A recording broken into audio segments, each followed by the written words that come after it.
Hi, this is Matt from tracymac.co.uk, and here we have the Panasonic HDC-SD5. It's an HD camcorder. Now, you're going to have to ignore the plain white box because this is a PR review model, but everything inside is for retail production. Okay, here we have the HD writer software for your PC and a trial of Pinnacle Studio Plus, which supports your HD editing. There's a whole raft of manuals here, which I won't go through just at the moment, but that's your operating instructions and so on. There is a remote control and battery included.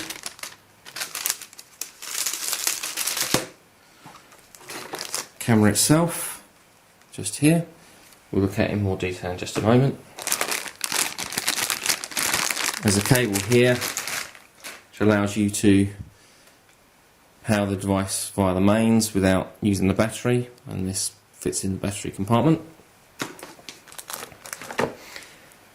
There's a component video cable and a special connector to connect to the camera. Mains power cable. A USB to mini USB cable for downloading your movies to your PC.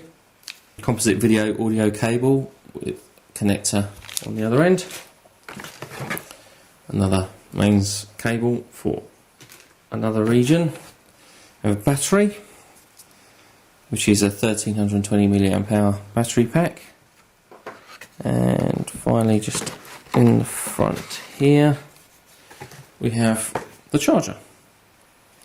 Okay, so first things first, let me just install the battery into the camera. There's a slot on the bottom here which opens up, which takes your battery, which just goes inside there, and also location of the media for recording your videos on, which is a SD card, and it is fortunately SDHD compatible.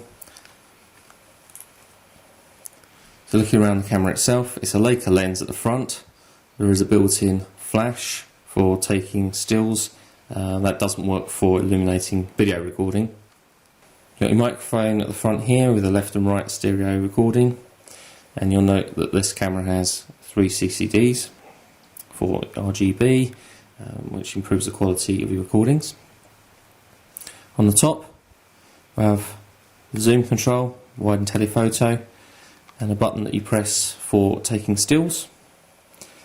Control here on the back for switching between camera and video playback mode. As you can hear, when we switch it to camera, cover over the lens opens. There's a jog style joystick with a press button here, which takes us through the menu on the camera display, which pops out of the side and twists around so you can review your videos easily that way.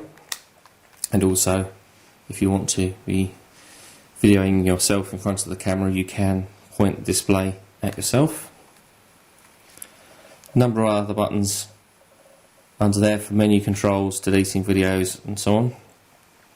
And inside we have a number of other controls for manual and autofocus. It's obviously set to auto at the moment. One for copying things to disk, which you can do with this camera with an external DVD recorder. There's a small panel here. You get AV out for component and also for composite video connectors just there. On the other side, where you have your hand strap, just under the hand strap, there's another panel, and we have 2 other connectors, one being a standard HDMI, so you can hook the camera straight up to TV or recording source that takes HDMI to playback or record from the camera in full HD, and below that you have mini USB connector. So that's a quick blitz around the camera itself. Let me take a moment to mention the specification. As I said, it is a full HD recording camcorder, 1920 by 1080. You are able to take digital still pictures with the camera at an effective 1.5 megapixels, so not fantastic in terms of the image size for your stills.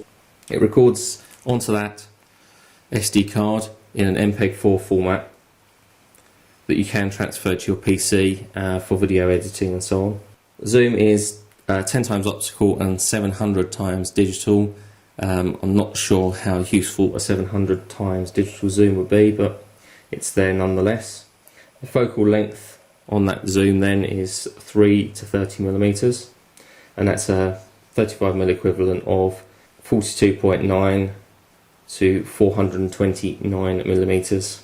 As I mentioned, it is autofocus, but unusually also manual focus, and the manual focus is achieved actually by setting the switch to manual and then using the controls on the back to fine adjust the focus. Finally, I have to say that this is a very light camcorder, especially considering the specification. It only weighs 340 grams, so holding it for an extended period of time is not really a problem. And it's certainly small enough to fit in a small bag or maybe a large pocket, possibly, but certainly very easy to carry. One very quick observation is that it doesn't have a built-in viewfinder, so you do have to use the side display or else guess where you're aiming the camera.